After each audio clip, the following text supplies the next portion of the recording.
ሰላም ጤና ይስጥልን። የግዮን ዜና መረጃዎችን እንሆ። አርበኛ አስረስ ማረ ወደ ጎጃም ከየቀጠናው ጠላት ቢገባም እየተቀጠቀጠ ይገኛል ሲል ገልጿል። ከጎንደር በኩል 30 ተሳቢ አረመኔው የአብይ አህመድ ሰራዊት ባህር ዳር ገብቶ ወደ ሰሜን ጎጃም እየተሰማራ ነው። ከወሎ መስመር ከዚህ ከፍ ያለ ቁጥር ያለው የአረመኔው ሰራዊት መካነ ሰላም ደርሷል። ከወለጋ አንድ ኮር ወደ ጎጃም በመሻገር ላይ ነው። በጎጃም ቀጠና የሚንቀሳቀሰውን የፋኖ ኃይል ማዳከም የጠላት አዲስና አስቸኳይ እቅድ ነው። ዛሬ ከሌሊት 10 ሰዓት ጀምሮ ሁለተኛ ክፍለ ጦር ብቻ በአራጢ ሞጣ ከተማ በዋሸራ በፍልቅልቅ ከሞጣ በስቴ መስመር በአስተሪዮ ግንባሮች ከፍተኛ ትንቅንቅ እያደረገ ይገኛል።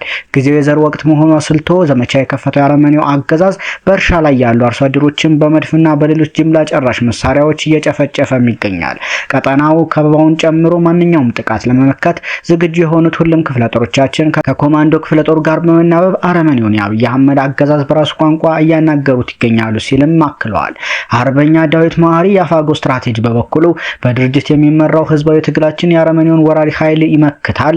ህዝባችን የገጠመውን አደጋ ለመመከት ያቆምነውን ድርጅት በሙሉ ባለቤትነት ጠብቀን እስከ መጨረሻው ለመጓዝ ቁርጠኞች ነን። በዚህ ሂደት በትግል ውስጥ አጋር ኃይሎች የትብብር አቅም ማነስ እንዲፈጠር ጠላት በሰርጎ ገብነት ያመጣቸው አካላት ከድርጅታችን ዓላማ ውጭ በሌላ ፍላጎት የተሰለፉ ኃይሎች ያሰረጓቸው አካላት የጋራ ድምር ከሚያመጣው ተጽዕኖ በተጨማሪ ተራ ግጥምጥሞሽ ባልሆነ መልኩ በዚህ ወቅት ጠላት መጠነ ሰፊ ወረራ ከፍቷል። ሆኖም ከሁሉም አቅጣጫ በአረመኔው አገዛዝ በአማራነት ላይ የተከፈተውን ወረራ ለመመከት ከመቼውም ጊዜ በላይ ዝግጁ ነን። በዚህ ወቅት በአማራነት ላይ የተከፈተውን ወረራ ለመመከት በምናደርገው አማራዊ ተጋድሎ ካለፈው ጊዜ የሚልቅ ታሪክ እንደምንሰራ ሙሉ እምነት አለን። አማራነት ያሸንፋል።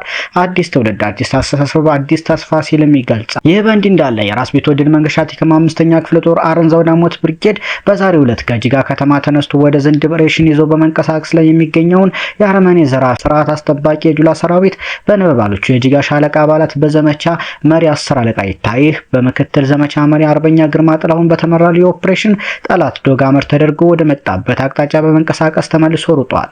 በዚህ ልዩ ኦፕሬሽን የቆሰለ 9፣ የተገደለ 14፣ የተማረከ የክላሽ 217 ፍሬ፣ የተማረከ የብሬን 120 ፍሬ፣ የተማረከ ቦምብ 4 በመማረክ ጠላትን አንገት በማስደፋት አሯሩጠው ወደ መጣበት ጉድጓዱ መክተት ችለዋል ሲል የአረንዛው ዳሞት ብርጌድ ህዝብ ግንኙነት አስታውቋል። በተያያዘም የአማራ ፋኖ ብሔራዊ ኃይል ሰሜን አማራ ቀጠና በላይ እዝ ሜጀር ጀነራል ባንታ አባተ አንደኛ ኮር በሚንቀሳቀስበት መዳረሻ ሁሉ የፋሽስት ናዚዝሙ አብይ አህመድ አገዛዝ እድሜ አርዛሚ ወታደር አካላት 74ኛ ክፍለ ጦር፣ 23ኛ ክፍለ ጦር፣ 77ኛ ክፍለ ጦር፣ የ303ኛ ኮር ልዩ ኮማንዶ የኮራቸው ቀኝና መሐንዲስ አድማ ብተና አማራ በታኝ ፖሊስና ሚሊሻ በጥምረት የአማራ ፋኖን ለማንበርከክ ሞክሮ ነበር። ነገር ግን ጥበበኞቹ የአማራ ፋኖች በሁሉም ቀጠና የጠላትን ቅስም ሰባብረዋል። የጠላትን አቅም በእጅጉ አዳክመዋል።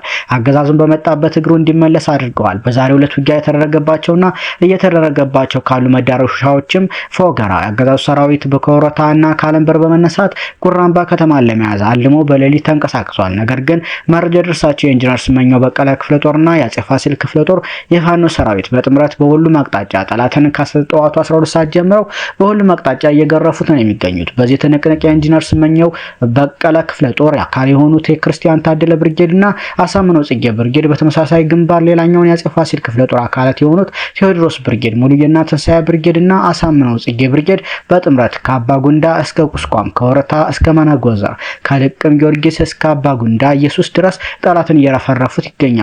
ጠላት ከወረታ በኩል የመጣውን ኃይል ወደ ኋላ እንዲመለስ ሲገደል፣ ከአለምበር በኩል የመጣው ኃይል ደግሞ በከባም በቆረጣም በሁሉም ውጊያ ስልቶች እንዳይወጣ ተደርጎ እየተገረፈ ይገኛል። በሰኔ 18 2017 ዓ.ም ሁለቱም ክፍለ ጦሮች 12 ሰዓታትን የፈጀ አውደ ውጊያ ማድረጋቸውም ልብ ይሏል። እንዲሁ በስቴ የጉና ክፍለ ጦር ቁጥር 1 እስትንፋስ የሆኑት ጥቋቁራ ነፍስቶቹ የባንዳ መቅጫዎቹ ጠላትን ማሳፈሪያዎቹ የአገዛዙ ሰራዊት ልከኛ መድኃኒቶች የባንታ አባተ ግብር ልጆች አማራነትን ተንፋሾቹ ስቴዲየንስ ብርጌዶች ከመካነ ኢየሱስ ከወለሽ ከተሞች ተወጣጦ ከአንዳ ቤትና ከስቲ አዋሳይ ቦታ ቀጭን ሜዳ ላይ ደፈጣ አድርጎ ጥቃት ለማድረስ የሞከረውን የአገዛዙን ሰራዊት በጥበበኞቹ የጥበብ ልጆች በጸረ ማጥቃት ጠላቱን አንገት አስደፍተውታል። ደፈጣ ይዣለው ያለው አካል ተሽከርካሪ ላይ የነበሩ የፋኖ አካላትን ማጥቃት ሳይችል ወደ ወደ መጠቃት ተሻግሯል። ሁሉንም ተራራዎች ምሽግ አድርጎ የነበረው አካል መሀል አስፓልት ላይ የነበሩ ፋኖችን ማጥቃት አልችል ብሎ በተቃርኖ ተጠቅቷል። ጠላትን በቅርብ ርቀት ከመካነ ኢየሱስ ተጨማሪ ኃይል ቢያመጣም የስቴደን ሰው አንዷ ሻለቃ ብቻዋን በብቃት የጠላትን ማጥቃት በጸረ ማጥቃት መልሳለች።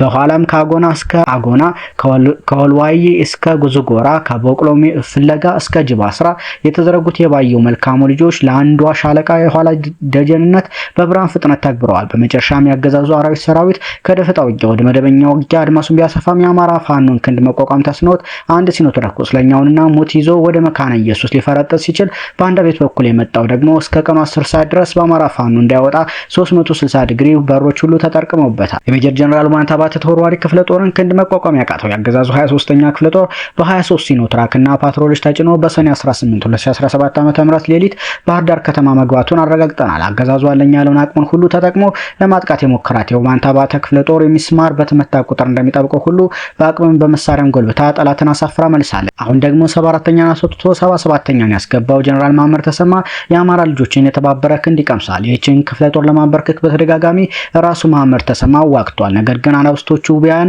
እንክቻባ መቅጫ ልጅ ብለዋል። ቀጠናው ላይ ፍትህን ለማንበር አንደኛ ኮር ከመቼውም ጊዜ በላይ የወትሮ ዝግጁነቱ ሙሉ ሆኗል። በስነ ምግባር የታነጸ ሰራዊትም እየገነባን እንገኛለን። አንደኛ ኮራችን ከተመሰረተ ወዲህ ከደብረ ታቦር ባህር ዳር፣ ከደብረ ታቦር ጎንደር፣ ከደብረ ታቦር ወልዲያ ያሉ መዳረሻዎች በሙሉ ሰላማቸው ተመልሷል። የባዴን ፋኖች እጃቸው እየተቆረጠ ነው። የባዴን ወንድሙ አፋር ልጆች በአፋባ ልጆች ልክ እየገቡ ያልገቡ ወደ ቤታቸው ብልጽግና ቤት እየተመለሱ ነው። ፋኖነት ምሽግ ያደረጉ ቤታቸውን እንዲለዩ ሲደረግ በጥቅሉ ፋኖነት የተቀደሰ የትግል መንገድ እንደሆነ በተግባር እየተገለጸ ነው። ይህ የፋኖ ሰራዊት የሚሞትለትን የሚሞትበትን ዓላማ ለይቶ የስጋ ዝምድና ተጠይፎ የዓላማ ዝምድናን ቀዳሚ ስራው አድርጓል። ሰራዊታችን የትግል መርሁ አንድ አማራነት ብቻ ነው። ሰራዊታችን ጎጠኝነትን አምሮ የሚታገል ዘመኑን የዋጀ አስራታዊ ቃል ኪዳን ፈጻሚ ነው ሲል አንደኛ ኮር ህዝብ ግንኙነት ዘረው ባንታ ባተ ፋኖ ሀቅ ያለው ዘብሔር አማራ ገልጿል።